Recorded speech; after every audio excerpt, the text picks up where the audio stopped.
Bismillahirrahmanirrahim. Assalamualaikum warahmatullahi wabarakatuh. Alhamdulillahilladzi asbagha alaina ni'amahu zahiratan wa batinah. Asyhadu an la ilaha illallah wahdahu la syarikalah wa asyhadu anna Muhammadan 'abduhu wa rasuluhu la nabiyya ba'dah. Allahumma salli wa sallim ala sayyidina Muhammadin wa ala alihi wa sahbihi ajma'in, amma ba'du. Yang sama-sama kita hormati guru kita yang insya Allah mulai malam hari ini bergabung ke pesantren Nurul Ihsan berbagi ilmu, itu Al-Mukarram Al-Ustaz Ahmad Sujai MAG. Beliau jauh-jauh nih dari Lombok.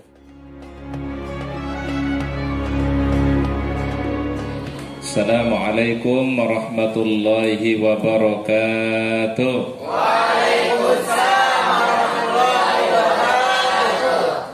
Alhamdulillahi rabbil alamin. Arsala rasulahu bil huda wa dinil haq lizhirahu ala ad-din kullihi wa kafa billahi syahida. Asyhadu an la ilaha illallah wahdahu la syarika lah wa asyhadu anna Muhammadan abduhu wa rasuluhu la nabiyya ba'dah. Allahumma salli wa sallim wa barik ala hadzal nabiyil karim nabiyina Muhammad ibn Abdillah wa ala alihi wa ashabihi wa man tabi'ahu bi ihsanin ila yaumiddin, amma ba'du. Ayuha at-talib wa talibat, ya, para santriwan dan santriwati yang insyaallah senantiasa dimuliakan dan dicintai oleh Allah Subhanahu wa taala. Tentu yang kita sangat muliakan dan hormati juga, ya, orang tua kita semua, ya. Kalau beliau panggilannya Abi, ya. Ustadz Hasanuddin, mudah-mudahan insyaallah beliau senantiasa dilimpahkan kesehatan oleh Allah, diberikan keberkahan oleh Allah, dan juga mudah-mudahan dimuliakan kehidupannya oleh Allah Subhanahu wa ta'ala. Puji dan syukur marilah senantiasa kita memanjatkan kepada Allah Subhanahu wa ta'ala. Pada malam hari ini alhamdulillah kita dalam kondisi sehat walafiat. Kita masih banyak merasakan anugerah dan nikmat dari Allah Subhanahu wa ta'ala, terutama nikmat iman dan Islam, nikmat sehat dan kesempatan, sehingga pada malam hari ini alhamdulillah kita semua bisa berkumpul di dalam majelis ilmu. Kalau dulu Rasulullah SAW menyebutkannya majelis ilmu ini taman-taman surga, ya. Kalau ya namanya taman-taman itu indah enggak? Indah. Sejuk enggak? Sejuk. Insyaallah kalau kita berada di dalam taman-taman surga di dunia ini, di dalam majelis-majelis ilmu, Allah Ta'ala turunkan kasih sayangnya, Allah Ta'ala turunkan rahmatnya, dan insyaallah Allah Ta'ala berikan kita rasa bahagia, ya. Baik, salawat dan salam kita sampaikan kepada uswah hasanah kita, teladan kita yang terbaik, baginda Nabi Muhammad sallallahu alaihi wasallam. Mudah-mudahan salawat dan salam kita untuk beliau kelak pada yaumul akhir kita mendapatkan syafaat dari Rasulullah Muhammad sallallahu alaihi wasallam. Baik, para santriwan dan santriwati yang insyaallah dimuliakan oleh Allah Ta'ala, malam hari ini Ustaz sangat berbahagia sekali, ya, berjumpa dengan anak-anak yang soleh dan soleha, ya. Insyaallah mudah-mudahan perjumpaan kita, pertemuan kita pada malam hari ini menjadi sebab kebaikan dari Allah, ya. Tema yang kita akan bahas pada malam hari ini, ya, kita akan bahas pertama dulu bahasan akidah, ya, atau bahasan tauhid. Kita akan berbicara atau akan membahas mengenai, ya, asbabul izzah wa asbabul dhillah, ya, sebab-sebab kemuliaan dari Allah dan sebab-sebab kehinaan dari Allah, ya.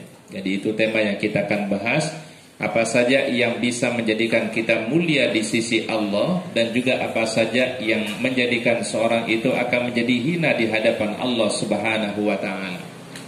Allah taala punya nama di dalam Asmaul Husna itu adalah ya Al-Rafi'. Apa artinya Ar-Rafi'? Yang maha meninggikan, ya.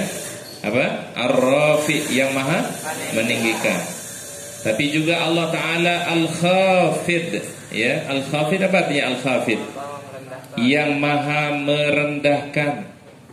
Allah Ta'ala akan mengangkat derajat seseorang, tetapi juga Allah Ta'ala akan menghinakan derajat seseorang, tergantung manusianya. Kalau orang-orang yang beriman, Allah Subhanahu wa Ta'ala akan mengangkat derajatnya. Kalau orang-orang yang semangat menuntut ilmu, semangat belajar, semangat ngaji, itu akan dimuliakan oleh Allah. Akrab dengan Al-Quran, dimuliakan hidupnya oleh Allah Subhanahu wa ta'ala, ya. Nah, di dalam sejarah misalnya kita temukan ada seorang sahabat Nabi, ya. Nama sahabat ini adalah Bilal bin Rabah, ya. Namanya siapa? Bilal bin Rabah. Kenal Bilal? Di mana? Di pasar. Di dalam, kalau kita baca sejarah, ya, kalau baca sirah nabawiyah pasti kita kenal nih sahabat, ya. Sahabat ini kan seorang budak. Ketika dia memeluk Islam, dia beriman kepada Allah, beriman kepada Rasulullah sallallahu alaihi wasallam. Sahabat ini pernah mendapatkan siksaan yang luar biasa. Di dalam catatan sejarah itu dikatakan bahwasanya di siang hari kedua kakinya diikat lalu diseret di tengah padang pasir yang begitu panas. Kebayang nggak? Kebayang nggak? Kalau orang diseret di tengah padang pasir panas, kira-kira gimana tuh badan? Mungkin kalau nggak kuat badannya, ya, kalau nggak keker badannya, bisa saja melepuh tuh badan, ya. Tapi sahabat ini luar biasa, tidak membuat dia kemudian goyah keimanannya, goyah akidahnya, tidak. Bahkan kalimat yang keluar dari sahabat ini dari lisannya adalah kalimat ahad, ahad, dan ahad. Ya, apa artinya ahad? Yang maha esa, ya, bertauhid kepada Allah Subhanahu wa taala, tidak tergoyahkan keimanannya, tidak tergoyahkan akidahnya. Jadi yang namanya orang yang beriman tuh anak-anak yang soleh, anak-anak yang soleha, itu adalah akidahnya kuat. Tidak mudah terpengaruh, ya. Tidak mudah dia goyah keimanannya, tapi dia punya kuat keimanannya, ya, yakin terhadap pertolongan Allah Subhanahu wa taala. Ini harus ditanamkan, ya. Jadi Bilal ini luar biasa. Akidahnya luar biasa. Begitu dia disiksa, begitu dia diintimidasi, tapi tidak membuat dia kemudian keluar dari Islam. Ya, ini sahabat siapa tadi? Ya. Karena kemuliaan sahabat ini diceritakan oleh Rasulullah SAW. Pada suatu malam beliau bermimpi. Baginda Nabi SAW bermimpi. Di dalam mimpi beliau itu mendengar suara sendal Bilal mengikuti Rasulullah di dalam surga, ya. Jadi Rasul sedang berada di surga di dalam mimpi itu. Kemudian sendalnya Bilal mengikuti langkah Nabi SAW di dalam surga. Itu sendalnya ngikuti Nabi SAW. Kemudian besok paginya dipanggillah Bilal oleh baginda Rasulullah SAW. Wahai Bilal, di dalam mimpi aku bermimpi sesungguhnya aku mendengar suara sendalmu mengikuti langkah aku dalam surga. Apakah amalan yang biasa engkau lakukan wahai Bilal? Kata Bilal, wahai baginda Rasul, setiap aku selesai berwudu selalu mengerjakan sholat sunnah 2 rakaat. Setiap selesai apa? Berwudu selalu mengerjakan sholat sunnah 2 rakaat. Masya Allah, Bilal dimuliakan oleh Allah biimanihi wa aqidatihi, karena keimanan dan akidahnya yang luar biasa, kokoh keimanan dan akidahnya. Walaupun dia seorang budak, yang tadinya seorang budak, walaupun warna kulitnya hitam, ya. Bilal itu orang mana? Orang Afrika, ya. Orang Afrika ada yang putih nggak? Emang pernah lihat orang Afrika? Hah? Ini santri udah pernah lihat orang Afrika belum? Sudah pernah lihat orang Afrika? Iya. Ya. Afrika itu dulu Ustaz punya teman waktu kuliah itu di Timur Tengah ya, di Mekah tuh. Orang Afrika itu, ya, orang Afrika itu yang putih cuma satu yang putih. Giginya saja ya. Rambutnya, ya kalau rambut hitam ya. Ya, rambutnya ikal ya, sampai kayak zabib. Kalau bahasa zabib itu Ustaz apa namanya? Kismis. Jadi rambutnya kecil-kecil, keriting yang kecil. Ya. Hitam. Yang terlihat cuma apanya saja? Cuma giginya saja. Tetapi yang Allah Ta'ala lihat bukan pada warna kulit, bukan pada sukunya, bukan pada rasnya, tapi yang Allah Ta'ala lihat adalah keimanan dia kepada Allah Subhanahu wa Ta'ala. Jadi kita ambil pembelajaran di sini, ternyata yang membuat orang itu mulia adalah karena akidahnya, karena keimanannya. Kalau bukan karena iman, kalau bukan karena akidah yang kita punya, maka kita akan menjadi orang-orang yang sesungguhnya hina di hadapan Allah Subhanahu wa Ta'ala. Nah, Allah Subhanahu wa Ta'ala memberikan satu gambaran, ya. Silahkan dibuka dulu Al-Qur'an, ya, surat yang ketiga Ali Imran, ya. Allah Subhanahu wa Ta'ala berfirman, A'udzu billahi minasyaitonir rajim. Bismillahirrahmanirrahim. Wa laqad nasarakumullahu bi Badrin wa antum adillah.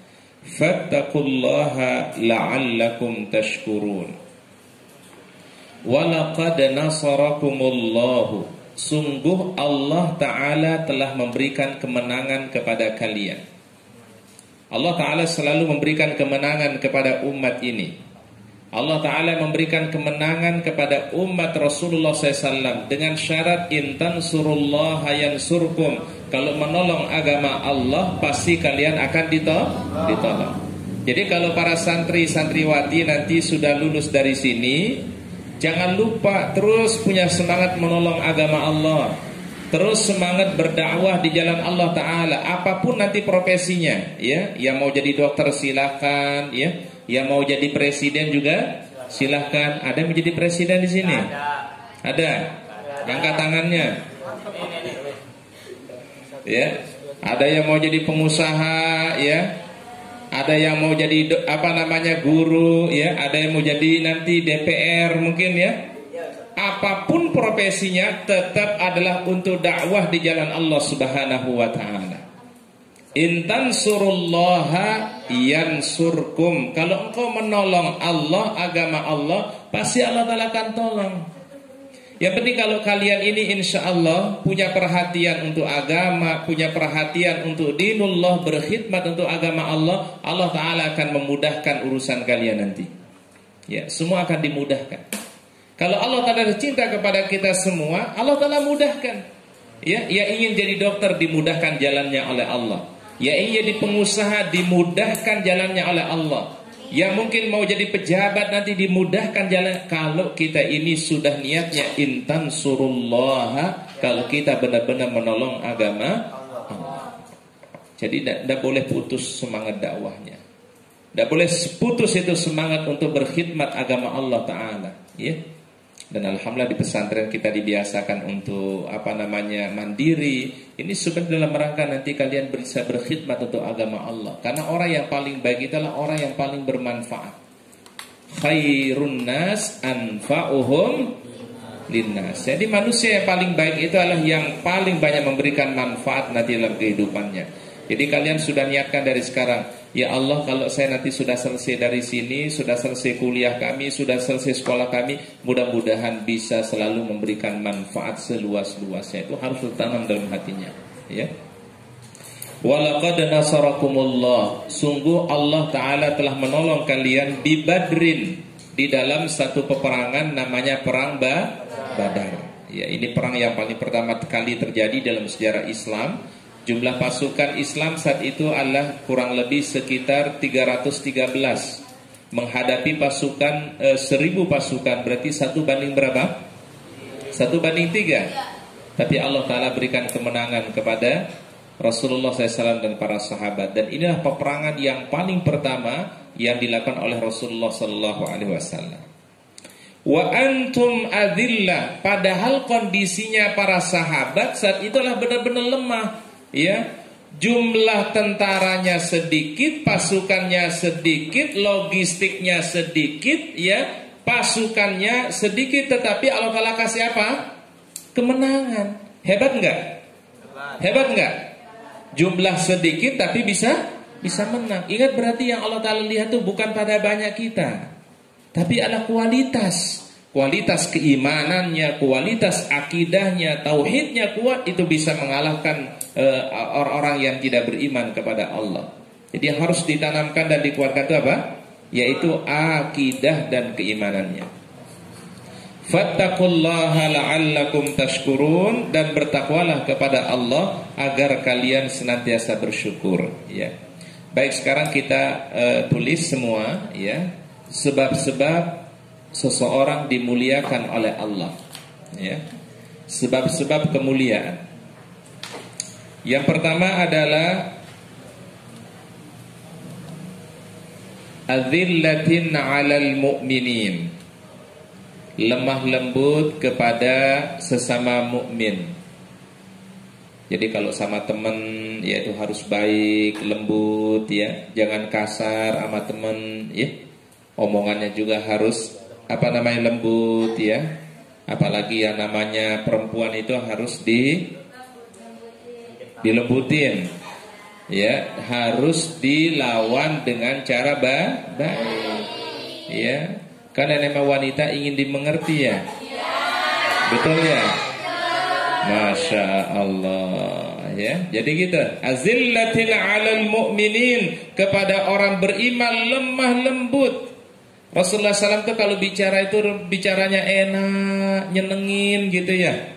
Ya, itu orang beriman tuh. Tapi kalau omongannya mau masukkan nyakitin, itu bukan sifat orang-orang mukmin. Orang mukmin itu adalah azillatin 'alal mu'minin, ya, lemah lembut kepada siapa? Kepada orang-orang yang beriman, ya, apalagi pada orang tua, ya. Coba Ustadz mau tanya, ya, ya. Kita kalau kepada orang tua, ucapannya harus lemah lembut atau harus kasar? Lemah lembut. Kenapa harus berlemah lembut dengan orang tua?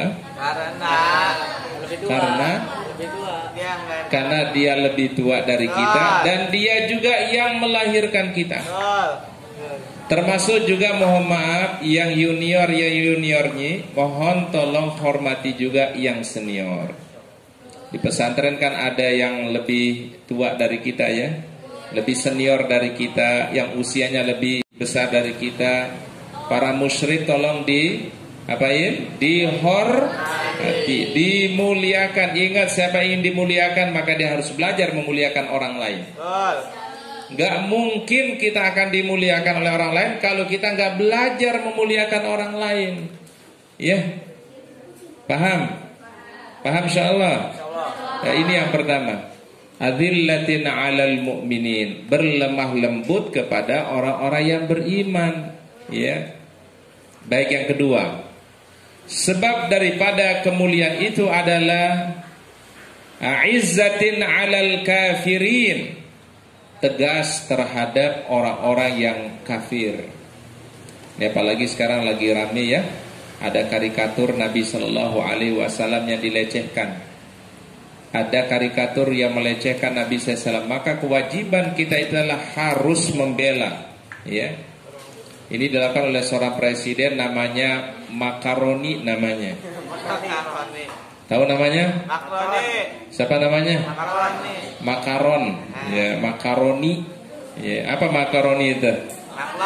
Makanan. Ini kesukaannya santri biasanya, ya, makaroni. Ya. Hah? Senang sama makaroni, kan? Ya. Baik, dia menghina Nabi sallallahu alaihi wasallam. Maka kemudian terjadi pemboikotan terhadap semua produk Perancis. Ya, akhirnya dalam satu hari itu terjadi kerugian luar biasa untuk Perancis. Baru dia ngemis-ngemis mengatakan jangan untuk memboikot kami, jangan memutuskan produk kami dan seterusnya. Ingat, orang beriman kalau yang sudah diganggu Rasulullah, kalau yang sudah dinistakan oleh Rasulullah SAW, maka kewajiban kita harus membela Rasul. Cinta sama Rasul? Cinta sama Rasul? harus melebihi daripada cinta kita kepada kedua orang tua, melebihi cinta kita kepada ya anak-anak kita, ya, daripada teman kita, daripada istri kita, daripada suami kita. Tapi ini belum pada punya suami kan? Belum pada punya istri kan? Ya. Kalau nanti sudah berkeluarga, udah punya suami, udah punya istri, maka kecintaan kepada Rasul harus melebihi daripada segala-galanya, bahkan melebihi daripada cinta kepada diri kita sendiri. Itu adalah Rasulullah SAW. Kenapa harus cinta kepada Nabi? Karena setiap saat kita pasti menyebut nama beliau. Setiap adzan dikumandangkan di masjid, asyhadu an la ilaha illallah. Setelahnya apa disebut? Asyhadu anna Muhammadar Rasulullah. Kita habis berudu, asyhadu an la ilaha illallah wahdahu la syarikalah wa asyhadu anna Muhammadan abduhu wa rasuluh. Itu pasti kita baca tuh. Apalagi setiap orang mau masuk Islam wajib membaca dua kalimat syahadat, asyhadu an la ilaha illallah wa asyhadu anna Muhammadar Rasulullah. Kemudian ketika orang tahiyat di dalam salatnya, tahiyat awal, tahiyat akhir, pasti menyebut nama beliau, asyhadu an la ilaha illallah wa asyhadu anna Muhammadar Rasulullah. Maka itu kewajiban kita adalah wajib mencintai Rasulullah SAW. Ya, itu bukti keimanan kita kepada Allah. Berarti harus tegas terhadap orang yang kafir. Tapi kalau misalnya ada non muslim baik, nggak mengganggu kita, nggak menyakiti kita, maka sikap kita harus berbuat baik juga. Tapi kalau misalnya mengganggu akidah kita, melecehkan Nabi kita, maka kewajiban kita adalah harus kita membela Rasulullah Sallallahu Alaihi Wasallam. Baik, tolong ditulis berikutnya. Sebab kemuliaan berikutnya adalah yujahiduna fi sabilillah, siap berjuang di jalan Allah Subhanahu wa taala, ya. Jadi siap berjuang di jalan Allah, berjuang baik dengan harta, ya, berjuang dengan tenaga, bahkan berjuang dengan apa yang dia miliki. Itu kewajibannya, ya. Kemudian yang keempat adalah sebab kemuliaan itu adalah tidak pernah takut akan celaan orang lain. Jadi apapun yang dinilai oleh orang lain, dia tidak akan pernah perhatikan. Misalnya kalian sudah berbuat baik, kalau ada orang mengatakan sok alim, sok pintar, ya, sok suci, udah jangan pernah pedulikan. La yakhafuna laumata laim. Jangan pernah takut, khawatir terhadap celaan orang-orang yang mencela, ya. Pernah ngalamin? Pernah ngalamin? Seorang wanita udah pakai jilbab, ya, soleha, cantik misalnya, ya, ya. Kemudian lagi jalan di di jalan sini, kemudian ada orang yang lewat dibilang, sok cantik, sok alim, sok soleha. Jangan peduli, ya. Selama yang kita lakukan adalah sesuatu yang Allah Ta'ala ridhoi, yaitu jangan pernah takut, ya. Karena sekarang kan kalau anak-anak muda itu bangga meniru itu artis luar, ya, artis K-pop, ya, ada kan? Ya sekarang jadi kebanggaan tuh, ya. Kalian itu bangganya jangan sama orang yang tidak beriman. Kalau kita ingat, kalau kita itu meniru orang yang tidak beriman, nanti dikumpulkan sama mereka, ya. Kalian kira-kira mau dikumpulkan sama siapa? Bersama baginda Nabi Muhammad Sallallahu Alaihi Wasallam. Maka yang harus kita cintai dalam hati kita adalah beliau. Kalau yang kita cintai artis Korea, maka nanti dikumpulkan juga dengan mereka, ya. Paham? Paham? Jadi la yakhafuna laumata la'im. Ini ada satu peristiwa, ada satu kejadian ini. Jadi rupanya orang kalau sudah mengidolakan sesuatu itu bisa menjadi berbahaya. Dia nggak bisa tidur kalau belum ngelihat idolanya. Bahaya nggak? Bahaya nggak? Nggak mau makan kalau belum lihat idolanya. Nggak mau tidur kalau belum ngelihat idolanya. Bahaya nggak? Padahal yang namanya manusia bisa saja suatu saat berubah. Betul ya? Yang tadinya wajahnya tampan bisa berubah nggak? Bisa. Yang tadinya mukanya imut-imut, ya, bisa berubah tuh muka, ya, menjadi apa? Amin. Makanya kalian tuh jangan cuma melihat dari fisik saja. Jangan kita lihat hanya dari segi luar saja. Yang paling terpenting itu adalah al-iman, keimanan dia, ya. Makanya ada ayat Al-Quran mengatakan wa asa an taqrahu syai'an wa huwa khairul lakum. Bisa jadi ada sesuatu yang kau tidak sukai tetapi itu lebih baik di sisi Allah. Wa asa an tuhibbu syai'an wa huwa syarrul lakum. Bisa jadi ada sesuatu yang kau sangat cintai, yang kau sukai, tapi itulah lebih buruk di sisi Allah Subhanahu wa taala. Pilih mana? Pilih mana? Yang pertama apa yang kedua? Yang pertama. Belum tentu sesuatu yang kita tidak sukai, tapi mungkin bisa jadi itu lebih baik di sisi Allah. Itu akidah tuh. Makanya kita jangan pernah hanya melihat dari luar saja. Terkadang apa yang di luar belum mencerminkan sesuatu yang ada di dalam. Maka Rasul mengatakan, Innallaha la yanzuru ila suwarikum wa ajsadikum, walakin Allah yanzuru ila qulubikum wa amalikum.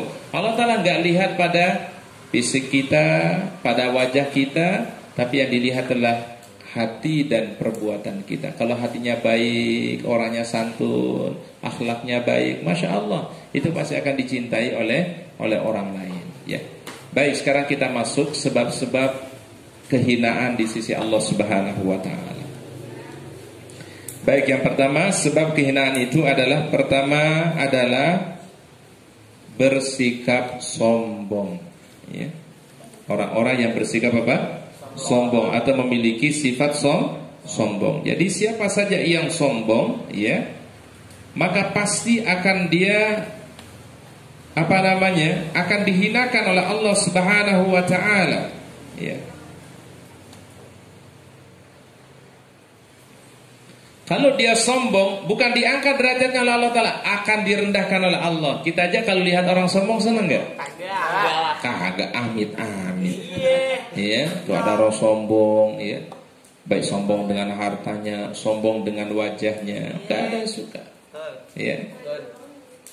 Bahkan mungkin kalau orang sombong kita gak mau lihat deh wajahnya, ya. Kita gak mau ketemu sama dia, karena kenapa? Karena sombong. Dulu iblis itu dikeluarkan oleh Allah Ta'ala dari surga, itu karena sebab dia sombong. Dia mengatakan, ana khairun minhu, aku lebih baik daripada Adam. Ketika Allah Ta'ala suruh dia bersujud, dia mengatakan, aku lebih baik daripada dia.